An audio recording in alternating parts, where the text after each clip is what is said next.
Share market का संपूर्ण ज्ञान। अगर आप नए भी हैं और आपको बिल्कुल नॉलेज नहीं है शेयर मार्केट की, तो आज बिगिनर्स के लिए भी शेयर मार्केट के बारे में कुछ बड़ी कमाल की बातें मैं शेयर करने वाला हूं। अगर आप नए भी हैं तो भी आपको अच्छा लगेगा, आपको जानना चाहिए ऐसी जानकारी साधारण भाषा में, सरल भाषा में दूंगा। याद है आपको 13 साल का छोटा सा बच्चा, जिस समय सारे बच्चे बिल्लू, चंपक, चाचा चौधरी, साबू इसकी कहानियां पढ़ा करते थे, उस समय ये बैलेंस शीट पढ़ता था।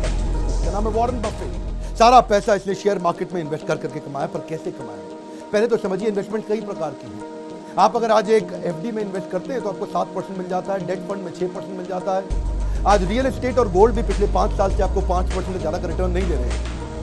सेविंग अकाउंट में 4% मिलता है, करंट अकाउंट में तो आपको कुछ मिलता ही नहीं है। लेकिन म्यूचुअल फंड या शेयर मार्केट में लोग 12 से 15 से 18% आसानी से कमा पा रहे हैं। अब दो तरह से इन्वेस्ट आप करते हो शेयर मार्केट में, या तो आप म्यूचुअल फंड करोगे इनडायरेक्ट, या फिर किसी कंपनी का शेयर खरीद लोगे, उसको बोलते हैं डायरेक्ट। पर आज जो मैं एक फंडामेंटल पावरफुल ज्ञान देने वाला हूं, उससे पहले मैं शेयर करूंगा कि शेयर मार्केट में लोग फेल होते क्यों हैं। देखिए, पहले समझते हैं भारत के अंदर 4% लोग शेयर मार्केट में इन्वेस्ट करते हैं। अमेरिका के अंदर यही लगभग 50% लोग शेयर मार्केट में इन्वेस्ट करते हैं। लेकिन कारण क्या है, लोग इंडिया में क्यों नहीं करते हैं? एक तो लोगों की रिस्क एपेटाइट नहीं है, दूसरा उनको कोई नॉलेज नहीं है, तीसरा कोई डेडिकेटेड कोर्सेज भी नहीं है, और चौथा कई सारे स्कैंडल्स और फ्रॉड हो गए, लोगों को लॉसेस भी हुए। स्कैंडल फ्रॉड तो आपको पता ही है, हर्षद मेहता फ्रॉड हुआ है, केतन पारेख फ्रॉड हुआ है। पर उसी के दौरान यहां बड़े अच्छे लोग, बड़े पावरफुल लोग भी जिन्होंने पैसा कमाया है। वॉरेन बफेट का तो आपको नाम मालूम ही है, लेकिन एक इंडिया के भी इंडियन वॉरेन बफेट, जिनको बोलते हैं राकेश झुनझुनवाला, इनको इंडिया का वॉरेन बफेट बोला जाता है। इनके अलावा रामदेव अग्रवाल, विजय केडिया, राधा कृष्ण दमानी, ये कई लोगों ने पैसा कमाया है। पहले समझते हैं कि शेयर मार्केट काम कैसे करती है। एक सब्जी मंडी की तरह करती है। आप सब्जी मंडी जाते हैं सब्जी खरीदने, उससे पूछते हैं भैया आलू दे दो, कहता है 20 रुपए किलो। आप कहते हो नहीं 15 रुपए किलो। वो कहता है नहीं 20 रुपए किलो। तो आप कहते हो 15 से ऊपर नहीं दूंगा। बोलते ना तेरी ना मेरी, चल 18 रुपए लगा ले। नेगोशिएशन हो रहा है, डिमांड एंड सप्लाई चलती है इसके अंदर। किसी चीज का बहुत ज्यादा डिमांड है, रेट बढ़ जाएगा उस सब्जी का, क्योंकि सप्लाई नहीं आ रही है। लेकिन कोई ऐसी सब्जी है जिसकी डिमांड कम है लेकिन सप्लाई बहुत ज्यादा आ गई है, उसका रेट घट जाएगा। शेयर मार्केट के अंदर भी ऐसा ही होता है। शेयर मार्केट की सब्जी मंडी क्या है? NSE BSE. सब्जी की सब्जी मंडी क्या है? वो आपको पता है, आपके इलाके में सब्जी की कौन सी सब्जी मंडी है। National stock exchange, Bombay stock exchange, यहीं पे जाकर के आप ट्रेडिंग करती हैं, यहां से पता चलता है आपको। लेकिन यहाँ गलती क्या होती है, यहाँ पे लोग शेयर खरीदते वक्त टिप मांगते हैं। टिप, भाई टिप दे दो, किस में लगा लूं, भाई कौन सा चल रहा है, किसकी बाहर चल रही है आजकल। टीवी से टिप लेने की कोशिश कर रहे हैं, एडवाइजर से टिप लेने की कोशिश कर रहे हैं, न्यूज़पेपर से लेते हैं, इंटरनेट से लेते हैं, दोस्तों से लेते हैं। अरे बता दे, कोई अंदर की खबर बता दे। टिप चाहिए, टिप आपको रेस्टोरेंट में मिलती है, शेयर मार्केट की टिप नहीं चलती। आप न्यूज को मत ट्रैक करिए, ट्रेंड को ट्रैक करिए। One more time, come on. क्या? न्यूज को मत ट्रैक करिए, ट्रेंड को ट्रैक करिए। थोड़ी इंटेलिजेंस चाहिए, थोड़ी समझदारी चाहिए। इसके अंदर है जी कमाल की बात शेयर करूंगा, बस एक फंडामेंटल वो समझ में आ गया, शेयर मार्केट का बहुत बड़ा ज्ञान मिलेगा आपको। आज बात करूंगा पीई की। पीई क्या होता है? ये होता है प्राइस अर्निंग रेशियो। पहले समझो निफ्टी क्या है, निफ्टी 50। ये निफ्टी 50 क्या होता है? ये 50 सबसे बड़ी कंपनी जो हमारे देश की, उन सबको मिला करके एक रिप्रेजेंटेटिव होता है निफ्टी, जो ये 50 कंपनियों का रिप्रेजेंटेशन करता है कि भाई मार्केट कैसी चल रही है। ये जो टॉप 50 कंपनियां जैसे परफॉर्म कर रही हैं, उनका समावेश होता है निफ्टी। उसलिए पता चलता है निफ्टी को देख के कि भाई सारी कंपनी अच्छा परफॉर्म कर रही हैं कि हल्का परफॉर्म कर रही हैं। अब निफ्टी का एक प्राइस अर्निंग रेशियो होता है, यानी कि कितना रुपया लगाऊंगा मुझको कितना रुपया मिलेगा। साधारण भाषा में आप समझिए, प्राइस अर्निंग रेशियो। बस आज मेरा ये टिप पकड़ लीजिए, शेयर मार्केट में इन्वेस्ट करना है या नहीं करना है, महाज्ञानी बनने वाले। आज मैं पी की एक ऐसी कहानी बताऊंगा जो बड़े बड़े इन्वेस्टर को पता लेकिन आपको बताते नहीं है। सुनिएगा दोबारा से। प्राइस अर्निंग रेशियो किसका? निफ्टी का भी होता है वो, यानी कि 50 कंपनियों को मिला के, या वही प्राइस अर्निंग रेशियो एक इंडिविजुअल कंपनी का, जैसे रिलायंस का हो सकता है, टीसीएस का हो सकता है, इन्फोसिस का हो सकता है। प्राइस अर्निंग रेशियो चेक करना चाहिए। अब आप इंडिविजुअल शेयर का चेक करने से पहले पूरी की पूरी मार्केट का चेक करें कि कितना लगाऊंगा कितना मिलेगा। अब ये प्राइस अर्निंग रेशियो जो होता है, ये आपका मार्केट में अमूमन मार्केट बताता है, पिछले कई 30, 40, 50 सालों में बताता है कि सबसे नीचे ये रहता है 10 पे, सबसे ऊपर ये रहता है 30 पे। 30 इसका हाईएस्ट जाता है, 10 इसका लोवेस्ट जाता है।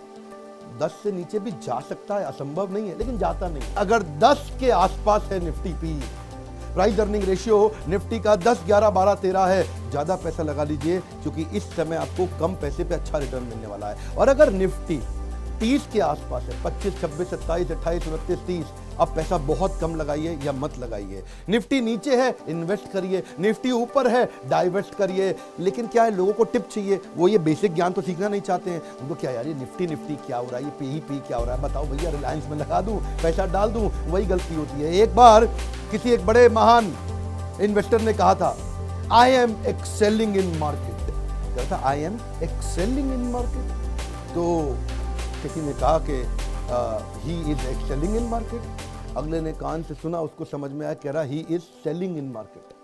तो फिर बाकियों ने क्या सुना, सेलिंग इन मार्केट।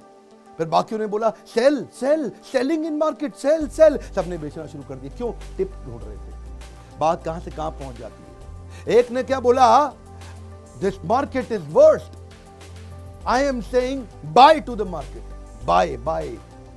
किसी ने सुन लिया, कह रहा है saying bye to the market, saying bye bye bye bye.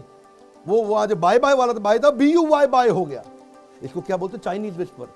शुरू में किसी ने किसी को कुछ बोला, जिसने किसको कुछ बोला उसने उसको आगे जाकर के कुछ बोला और बात बदल गई। टिप टिप, ये टिप में सारी गड़बड़ है। देखिए मेरी बात सुनिए, बच्चे को भी समझ में आ जाएगा। ये वीडियो बहुत आसानी के साथ में, नॉलेज चाहिए, चाहे शेयर मार्केट हो या कोई भी मार्केट हो, धंधे के अंदर बेसिक नॉलेज चाहिए। लोगों को क्या चाहिए, आसान पैसा चाहिए। हर्षद मेहता का स्कैम भी ऐसे ही हुआ था। वो ACC का सीमेंट था, उस समय उसका भाव मार्केट में 200 रुपए था।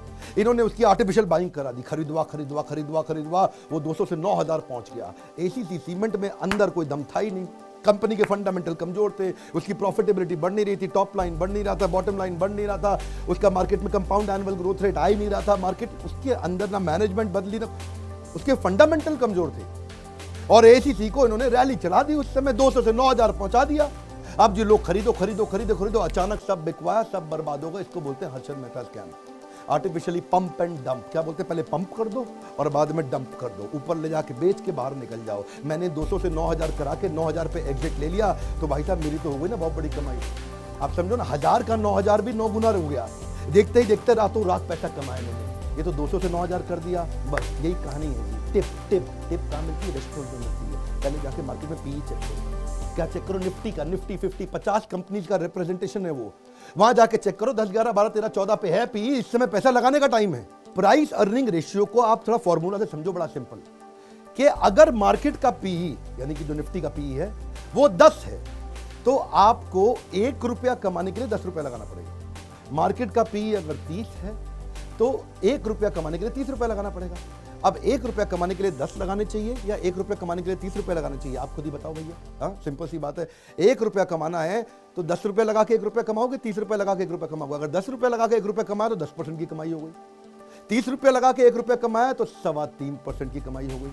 तो इसलिए अगर निफ्टी 30 पे है और अगर आपको 3.25% का रिटर्न आना है तो अच्छा है FD में रखो अच्छा है डेट फंड में रखो, कैश पे बैठो। सुनो, कम ऑन, क्या कैश पे बैठो। इन बातों को याद रखिएगा। मैं कोई खाली हवाई मोटिवेशन स्पीकर नहीं हूं, बिजनेस के फंडामेंटल समझा रहा हूं, बात समझिए। मैं आपको पीछे के कुछ सिनेरियो देता हूं जब मार्केट में बहुत घोर मंदी और मार्केट जब बहुत घोर तेजी आई थी, उन दिनों PE क्या था, वो डेटा आएगा ना तो और आपको समझ में आ जाएगा। 1999 में PE 12 चल रहा था और उस समय एक साल में 105% का रिटर्न आया था। 2003 में भी PE 11 चल रहा था, एक साल में 116% रिटर्न आया था। याद रखिए, 6, 7, 8%, 10% नहीं बोल रहा हूं। अक्टूबर 2008 में मार्केट क्रैश के बाद PE 10 था, बहुत नीचे था। उसके बाद जिसने पैसा लगाया एक साल में 130% पैसा कमाया। ये तो मैंने आपको उदाहरण दिए जब PE कम था और कैसी कमाई हुई। अब जरा उदाहरण दे देते हैं किस किस महीने में, साल में जाके गूगल पे चेक करिएगा जब PE ज्यादा था तो लोगों का नुकसान कितना हुआ। फरवरी 2000 में PE 28 पे पहुंच गया था। उस समय एक साल में -53% रिटर्न मिला, यानी कि जो पैसा लगाया आधा डूब गया। जनवरी 2008 में भी उस समय PE 28 था मार्केट क्रैश होने से पहले। अभी मार्केट क्रैश नहीं हुई थी, ये सिम्टम था कि PE 28 पे चल रहा है। लगाए जा रहे थे लोग, पैसा लगाए जा रहे थे, PE ऊपर है। इन्वेस्ट नहीं, डाइवेस्ट। याद रखो, -64% का नुकसान हुआ एक साल के अंदर, यानी कि जिसने जो पैसा लगाया वो आधे से भी कम रह गया। देखिए, लेकिन फिर भी लोग लगाते हैं पैसा। उनको लगता है क्या इस बार कुछ अलग होगा।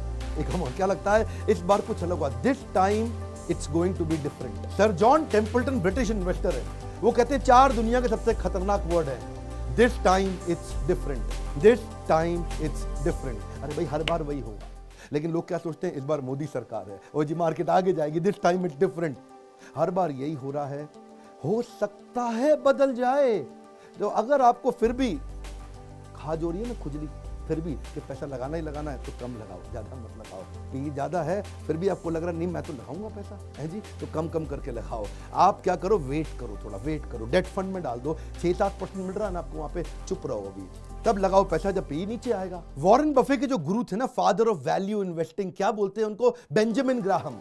बेंजामिन ग्राहम कहते हैं भाई मेरी बात सुन वॉरेन, और स्टॉक्स हो या स्टॉक्स हो, माल सस्ते में खरीदना है। कम ऑन, क्या एक सस्ती चीज को महंगे में खरीदना या महंगी चीज को सस्ते में खरीदना, इसी में सारी कहानी है। वेट करो, जब टाइमिंग ठीक आएगी महंगी चीज सस्ती हो जाएगी। किससे पता चलेगा? प्राइस अर्निंग रेशियो से। इसलिए वॉरेन बफेट कहते हैं मेरा काम 85% सर बेंजामिन ग्राहम जैसा है, जो मेरे गुरुजी हैं, फादर ऑफ वैल्यू इन्वेस्टिंग।